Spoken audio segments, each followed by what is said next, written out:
Where was I? Okay, so why you need... I don't want to show the screen. It's going to show me.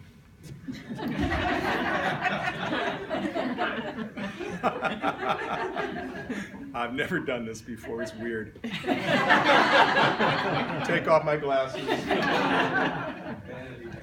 The reason you need, in very complicated projects, particularly political complexity, the reason you need to have the 3 feedback loops within a contiguous number of days is to keep the group memory going, to keep the relationship building going, and to keep that within a time frame. So let's just say, for instance, you have a really hot political project where people are very agitated and concerned for one reason or another. And you, in one model, you come in, you hold one of these workshops, you do the hands-on exercise, everybody feels great about it. You go away and say, we'll be back in another month. We'll be back with some design ideas. We'll be back. And you go away, you pack up and go back, the consultants go back, and you get a phone call the next day.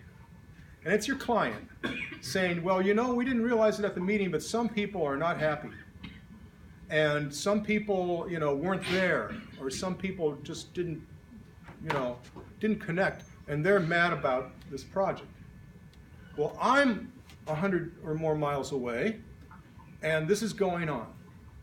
So what can happen in those situations, as you very well know, is that people can start to be active in that conversation. They can start using political chips. They can start creating positions. They can start blogging. They can start tweeting. And you have something spinning out of control. If I'm still there the next day, I'll give you an example. One example is in one project we had a neighborhood meeting, and they did the hands-on workshop exercise, and at the end of it I was asking my team, well, how did it go? And the team at one table said, well, it went pretty well, but Janice isn't happy. I said, uh-oh, you mean Janice, who's the head of the neighborhood? Yeah, Janice isn't happy. What's the matter? Well, she didn't feel like we gave due reference to the work that her community had already done on the project.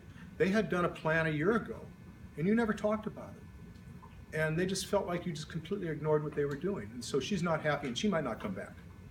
And we said, well, that's not good, because Janice is the head of this community. She's been in there for years. So what do? We call her up. We called up Janice, and fortunately, she was a very understanding person. She appreciated the call. We said, Janice, can you come in tomorrow to our charrette studio? And we'll bring your stuff. We're sorry we missed it. Bring your people. We really need to know about this. So during that day, the next day, we got into it. She was engaged. She felt really good about it, and that reset that whole thing. So we could do that because we were there. And there's a bunch more stories like that, where just being there to handle the unexpected, to handle the inevitable conflicts that will come up, that you will actually agitate just by being there, and be able to go visit that person at their business, to have an ad hoc meeting over here, to do whatever it takes to start to pull people in and engage with them in a compressed time frame, without having what I call the kind of crystallization of positions take place, right? While things are still fluid, while that person hasn't written the blog yet, while that person hasn't called the mayor yet, well, you know, where you can still get it while it's in action. So that's just one example of how having a multiple day charrette on a project, you know, that has some volatility in it is a good idea. Thank you.